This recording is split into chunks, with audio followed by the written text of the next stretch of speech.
Moi aussi de la peine, hein, parce que moi, je suis très friand des brunchs, parce que je pense que ça, c'est un brunch d'affaires. Alors moi, je Oui, suis très friand des brunchs, surtout les brunchs dominicaux. Et j'étais, au départ, quand on avait annoncé cette conférence, j'étais très content à l'idée d'être en Estrie avec vous aujourd'hui, de pouvoir redécouvrir cette belle région que j'apprécie, tout le décor, tout le paysage que j'apprécie bien. Mais bon, pour des raisons que vous connaissez, pour des raisons évidentes, dans le contexte qu'on sait tous, on ne peut pas se voir physiquement. Mais bon, on va essayer ce matin de se parler. On va essayer d'interagir sur cette question essentielle de la sensibilité culturelle dans le monde des affaires. Je suis content d'en parler parce que ça touche à l'entrepreneuriat, ça touche à la pratique des affaires. Et effectivement, dans mes champs de compétences, ça fait partie des choses que je maîtrise le moins mal. Donc, c'est pour ça que je suis bien content de pouvoir discuter avec vous de ça aujourd'hui. Alors, peut-être pour planter le décor, pour vous, pour qu'on voit jusqu'à quel point c'est nécessaire, pourquoi c'est important qu'on parle de cette question-là aujourd'hui, je vais vous raconter une petite histoire pour commencer.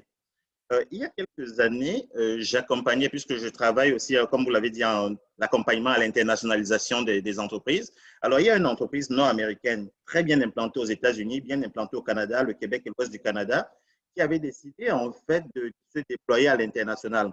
Ça faisait 10 ans qu'ils avaient décidé de ça et ils avaient commencé par l'Asie. Donc, ils étaient basés à Hong Kong, ça fonctionnait plutôt bien. Basés à Shanghai, ça fonctionnait bien. Et ils ont décidé d'aborder le continent africain. Ils se sont dit, on va s'implanter en Afrique également, on va étendre nos ailes, ça va nous permettre de gagner plus de croissance, ça fera plus d'argent pour nos actionnaires, ça fera un plus gros rayonnement. Et donc, j'embarque dans l'aventure avec eux comme médiateur pour les aider à se déployer sur le continent.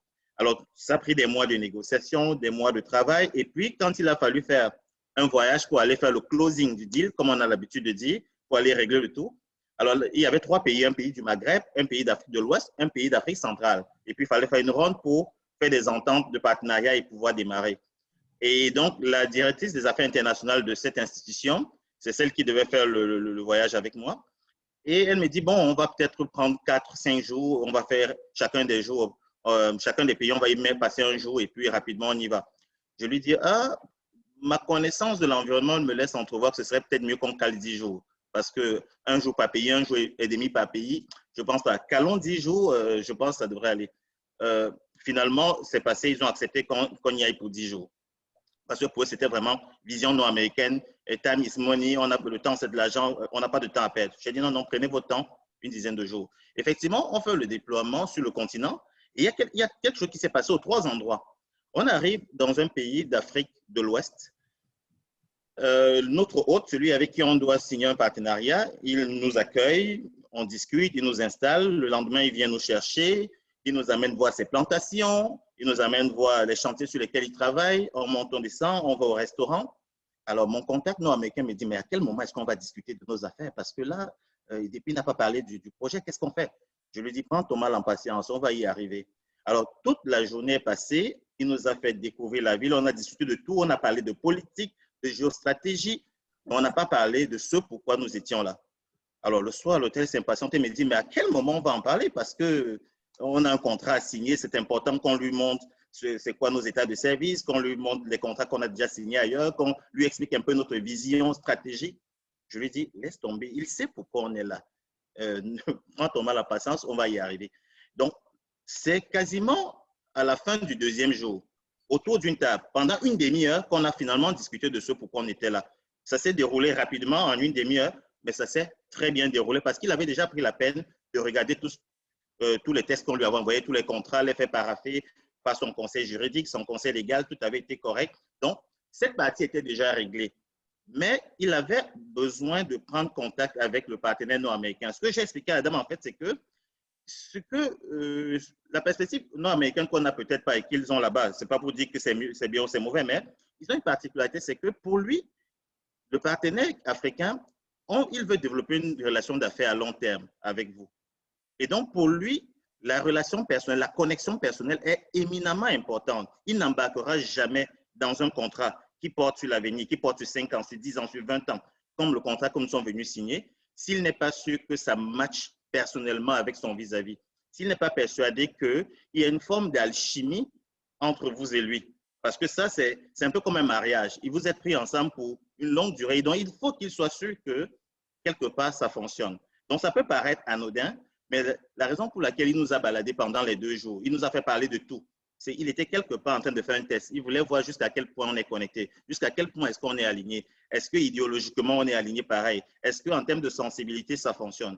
Est-ce qu'on a la même connexion? Est-ce qu'il veut voir le tempérament? Parce que pour lui, signer, c'est une chose, mais d'accord, mais le plus important, c'est dans la pratique des affaires, dans la pratique courante, des relations qu'on aura sur le long terme, comment est-ce que ça va se dérouler? Et je lui ai expliqué, vous avez dû voir dans les 3 pays, ça s'est déroulé de la même manière.